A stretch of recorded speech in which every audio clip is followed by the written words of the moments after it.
ce soit clair, qui peut s'asseoir à ma table et me dire j'ai une meilleure introduction YouTube que toi? Personne! Personne! Voilà, j'ai mis la barre trop haute les gars. Je vous avais dit que je trouverais toujours des nouvelles intros. Donc, ciao à tutti, bienvenue dans El Famoso récap du dimanche et on est à la semaine 3 sur 4 de ma préparation pour ma compétition. Wouh! C'était cardio. Là, je reprends mon souffle les gars. Non, plus sérieusement, je suis trop heureux, j'ai reçu du nouveau matériel mais il faut que j'apprenne à m'en servir. Donc ce ne sera pas pour cette vidéo, mais j'ai El Famoso micro-cravate et la lumière pour pouvoir faire un petit peu des jeux de lumière. Mais je ne sais pas encore bien comment positionner tout ça, donc la qualité des vidéos devrait s'améliorer. Et je pense que maintenant je pourrais faire les vidéos du jeudi tranquille pour pouvoir parler dans la salle avec le micro-cravate, etc. Aujourd'hui, en tout cas, les gars, j'espère que vous allez bien accrocher votre slibard, que vous allez bien vous accrocher, les gars, puisque ce qui arrive, c'est sensationnel. Déjà, petit avertissement, ne le faites pas, je suis un professionnel, c'est totalement faux. Mais les gars, dites-vous que c'est quitte ou double cette séance. Soit je vais faire une perf de ouf avec des PR partout, soit je vais crever. Ouais, j'annonce la couleur directement, il n'y a pas de problème. Les gars, je suis honnête avec vous. Tout simplement, pourquoi je dis ça? Genre déjà, j'ai pas pu faire mon entraînement lundi, donc mardi, avant-hier, puisqu'aujourd'hui on est jeudi, au moment où je tourne cette vidéo, j'ai dû faire un SBD complet, donc j'ai fait 2 entraînements en un. J'ai eu que 1 jour de repos, donc hier, avant aujourd'hui, et là je suis déjà obligé de faire un SBD où j'ai PR au squat, PR au bench, et j'égalise mon PR au terre, alors que je l'avais fait avec des sangles. Donc autant te dire que c'est un PR, là. Clairement c'est un PR pour moi. Donc, si seulement c'était ça, si je n'avais eu qu'un jour de repos, tu vois, d'accord, pas de problème. Sauf que en plus d'avoir qu'un jour de repos, ce matin, j'avais un projet à présenter. Et comme je me prends toujours à l'arrache pour mes projets, j'ai pas dormi de la nuit, mon barjo. J'ai pas dormi de la nuit, putain de merde. C'est aberrant. J'ai dormi 3 heures cette nuit. Donc, je présente mon projet ce matin, etc. Et après, cet après-midi, j'ai fait une petite sieste. Mais je crois pas que ça compense. Donc là, je suis cuit. Je suis cuit, putain. J'en peux plus, je suis un putain de zombie. Mais, j'ai toujours le senzu. Attendez, je vais chercher le senzu. Ça, les gars. Ça, c'est le haricot magique de Dragon Ball. C'est une pilule de caféine. Pouh! Ah, t'es directement prêt à envoyer des barres sur Jupiter, mon con. Hop. Alors, t'arrives. Très facile, tu prends de l'eau. Bam!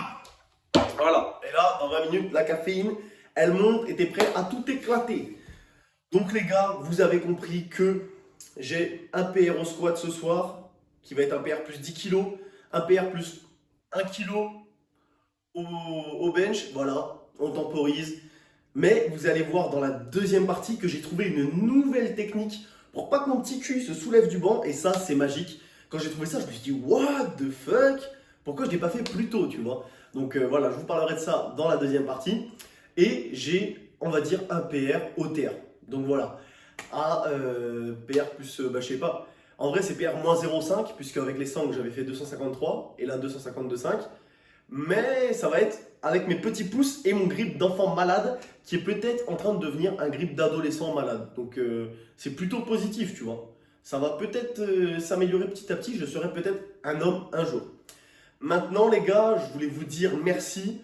Merci parce qu'à chaque fois, chaque semaine, vous accueillez les vidéos trop bien. Il y a des gars qui me balancent mes expressions et tout. Dans les commentaires, ça me fait délirer. Vous connaissez aussi bien mes expressions que moi. Et je voulais vous dire que genre par contre, je suis dégoûté. Parfois YouTube me strike mes vidéos parce qu'ils disent que je prends pas des musiques libres de droit, etc. Alors que à chaque fois, je fais bien gaffe à prendre des musiques libres de droit. La dernière vidéo, elle était trop bien partie. Et là, bam! Vidéo strikée pour genre droit d'auteur. J'ai fait appel, mais du coup c'était trop tard, quand c'est striké, c'est striké. Donc les gars, n'oubliez pas de mettre un petit commentaire, mettre un petit pouce bleu et partager la vidéo pour la force. Et si elle vous a fait kiffer, moi en attendant, je vous dis à tout de suite dans la salle. Et j'espère que vous êtes bien accrochés puisque ça va être démoniaque.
Les gars, je me suis un petit peu calmé avant de vous faire un petit peu ces explications.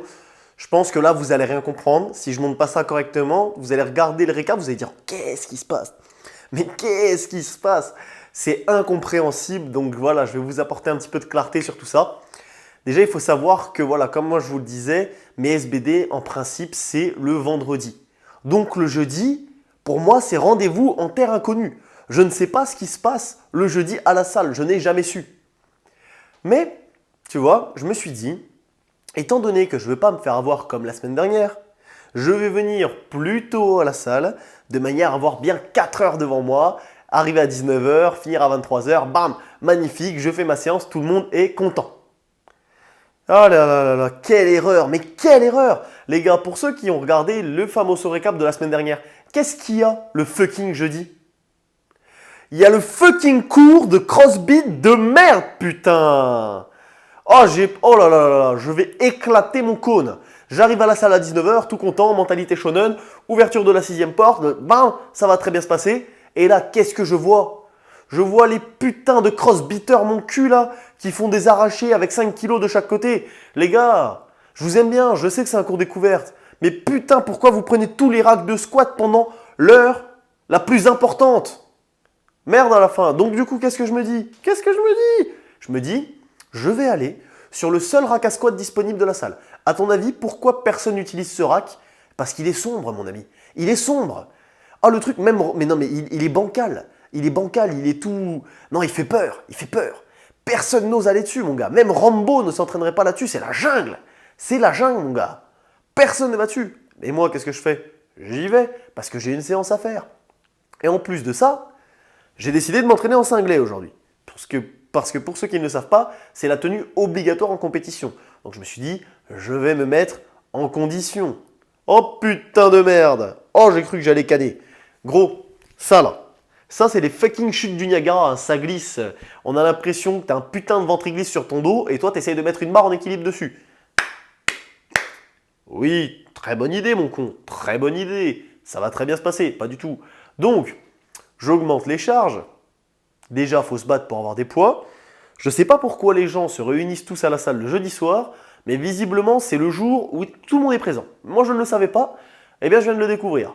Ne jamais aller à la salle un jeudi. Jamais plus. C'est fini. C'est fini. Rien à foutre. Je n'y retournerai plus.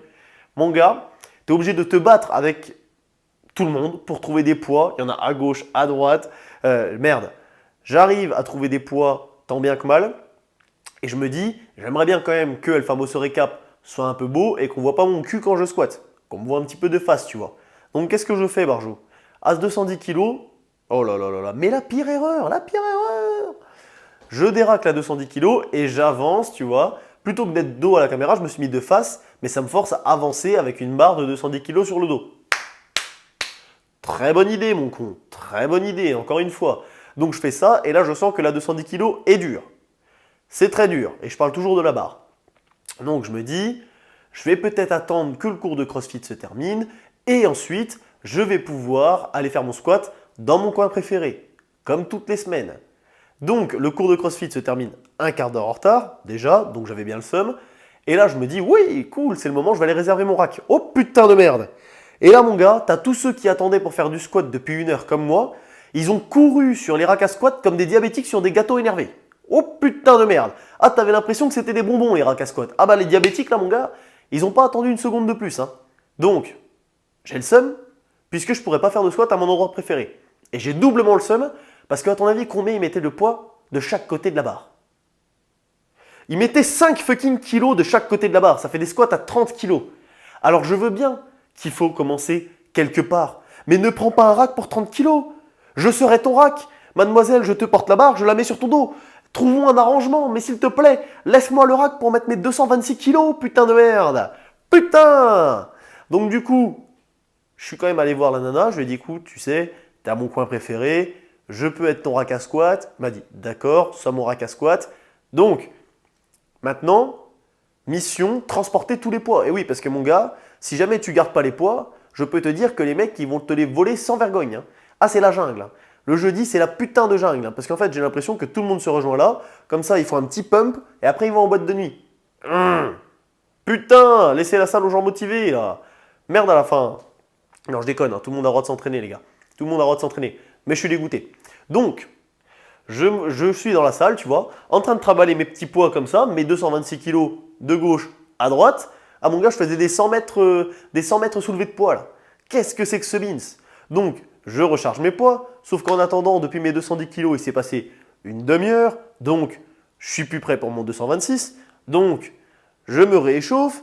Donc, je me refatigue. Et là, mon gars, je suis au bout du rouleau là. Là, je suis au bout. Mec, j'ai passé mon temps à aller de gauche à droite. En plus, le temps passe, donc il faut que je me dépêche. En plus, je suis crevé parce que j'ai dû m'échauffer 2 fois. Rien ne va. Et en plus, je suis crevé de base puisque je t'ai raconté les circonstances dans lesquelles je suis arrivé dans cette séance aujourd'hui. Donc, je mets les 226 kilos, je soulève la barre entouré de gadgets énervés de toute la team. Et là, mon gars, j'ai senti la gravité x 1000. Ah oui, ah, tu vois Goku dans la machine de Bulma? Eh ben, j'ai ressenti ça, mais 10 fois pire. Fouh! Chaque pas où je reculais, je sentais que je perdais 2 cm. Hein. Ah, quand j'ai commencé, je faisais 1m73, j'ai fini, je faisais 1m60.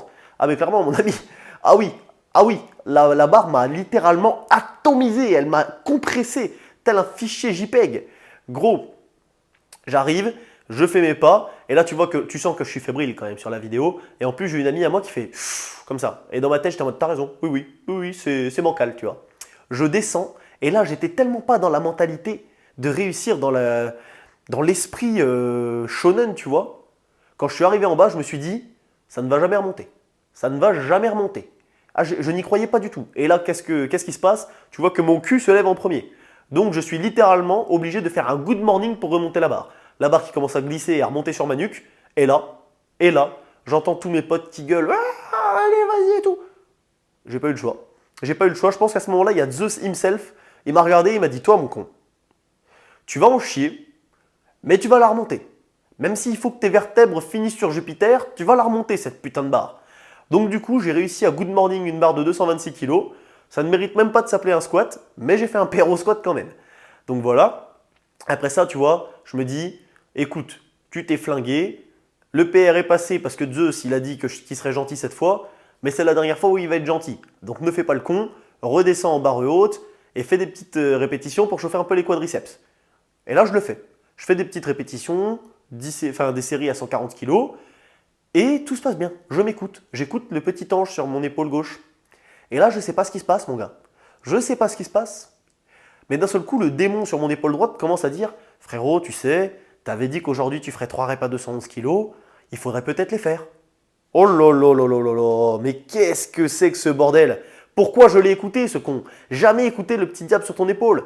C'est le putain de chétan, mon gars. Oh, j'avais le seum. Et là, je me dis quoi? Il a raison. Il a raison. Pourquoi pas mettre 211 kg sur la barre et faire 3 reps? Oh là là, tu la vois venir, tu la vois venir. Eh oui, tu la vois venir. Donc, c'est là que je me suis fail comme un débutant. Ça faisait 6 mois que je n'avais pas raté de barre au squat, il fallait bien que ça arrive, mais j'aurais préféré que ce ne soit pas maintenant. Donc concrètement, en faisant ça, je me suis flingué les coudes et l'épaule. Ah, je sentais mon air de là à de là. Ah, je le sentais très bien sur les 2 bras. Donc pendant 10 minutes, je marchais comme ça, en PLS, impossible de porter quelque poids que ce soit. Donc à partir de là, je dis fini le squat, on va passer au développé couché. Et le problème, tu vois, c'est qu'en fait, cette petite douleur à l'avant-bras m'a totalement atomisé. Donc, quand j'étais là, j'arrivais à mettre de la tension, mais sur la partie basse du mouvement, et qui est la partie la plus importante, celle sur laquelle tu dois absolument mettre de la tension. Si tu ne le savais pas, fais-le. En fait, j'étais incapable. Donc, tu vois sur la vidéo que je fais, tac, je ralentis, boum, la barre qui tombe d'un coup sur mon torse. Donc ça, c'est horrible parce qu'en fait, tu es en position basse. Donc là où tu dois vraiment exploser, hein, tu as tendu le ressort et là, tu le fais exploser.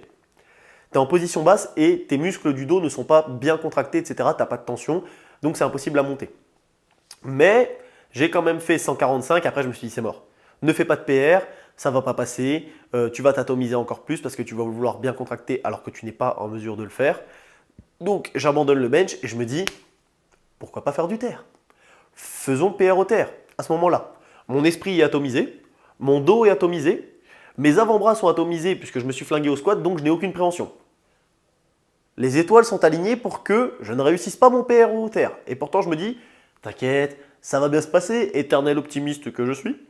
Donc, j'arrive au terre. Tu vois bien qu'à partir de 230 kg, j'en chie comme un rat mort. Je teste les 252,5, donc là j'étais dans un autre monde. J'avais la musique dans les oreilles, j'ai trouvé une musique, mon gars, j'ai jamais vu un truc aussi motivant. Ah, j'étais littéralement en extase. Mon cerveau était parti, mon âme est revenue dans mon corps et m'a dit « Je vais t'aider à soulever la barre quand même, Barjo ».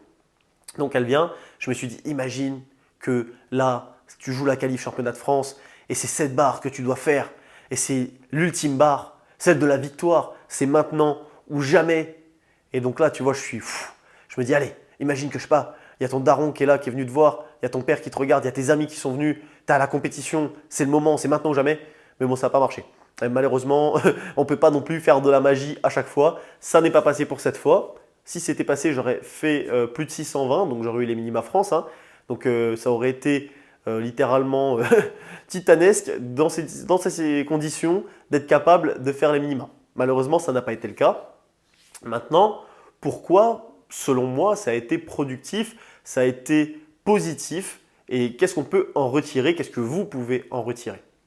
Déjà, c'est positif dans la mesure où, malgré les pires conditions qu'on puisse imaginer ever, donc la fatigue, un seul jour de repos depuis mon dernier SBD lourd, alors que normalement j'ai 3 jours de repos, malgré tout le truc du crossbit de merde, etc., j'ai fait un PR au squat, donc ça c'est assez fou. J'ai échoué ma première barre et en fait, moi je trouve que c'est positif puisque j'avais tellement peur en low bar, je me disais si jamais je foire une barre en low bar, je vais crever. En fait non, ça va, ça a roulé sur mon dos, c'est tombé derrière, j'ai géré le truc, tu vois. Donc voilà, sur ça déjà, je me suis rendu compte que c'était pas si horrible hein, de foirer une barre. Pour le mental, c'est pas bien, il faut absolument pas, mais voilà, j'ai un petit peu relativisé le truc. Au développé couché, moi je suis plutôt satisfait de ce que j'ai proposé. En fait, les gars, mon cul se lève puisque j'ai tendance à pousser vers le haut et pas assez vers l'arrière. Et pour corriger ce problème, ce que j'ai fait, c'est que mes pieds, je les ai écartés un petit peu comme ça. Et en fait, c'est totalement magique. Hein. J'ai vu plein de mecs qui le font également. Donc, si jamais vous avez le même problème que moi, je vous invite à essayer et peut-être que ce sera une bonne solution pour vous. Donc, j'ai pu voir que cette position fonctionnait, que mon cul ne se lève pas et que même en étant dans les pires conditions ever, je suis capable de soulever 145 kg plutôt aisément. Donc ça veut dire que même si jamais à la compétition j'arrive totalement HS, je serai capable d'avoir les 150 kg au développé couché, sachant que c'est la barre que je veux proposer pour avoir les minima France. Donc je pense même que je serai capable de faire plus que 150 kg le jour de la compétition. Là, ça c'est vraiment quelque chose dont je suis satisfait, c'est très positif. Et pour ce qui est du soulevé de terre, alors là on peut voir pareil que j'étais dans les pires circonstances possibles et imaginables et malgré tout mon hook grip tient les 230 kg plutôt bien relevé, genou verrouillé au standard de compétition. Donc voilà, je pense que 230 kg ce sera ma première barre, ma barre d'ouverture. Donc elle est banalisée maintenant, c'est très positif. Et bien que j'ai raté mon PR au soulevé de terre, j'ai senti que la barre se soulevait bien et que la semaine prochaine, je serai capable de la faire. Donc en ce sens, pour moi, ça a été très positif et il faut savoir parfois échouer. Ça fait partie du processus. Donc bien sûr, on essaye d'éviter ça, mais moi, ça ne m'a jamais ralenti. Au contraire, j'ai toujours eu plus la haine à chaque fois que j'ai échoué. C'est ma mentalité qui est comme ça. Donc je peux vous assurer que la semaine prochaine, on va en tirer des conclusions et toutes les barres qui ne sont pas passées ce soir vont passer la semaine prochaine et en mieux. Moi en attendant, je vous dis reposez-vous bien, ne faites pas les mêmes erreurs que moi et mettez votre ego de côté. Le plus important c'est l'entraînement et pas de show-off pour faire des belles vidéos. Ça va me servir de leçon. En attendant, je vais bien me reposer et je vous dis à la semaine prochaine. Ciao!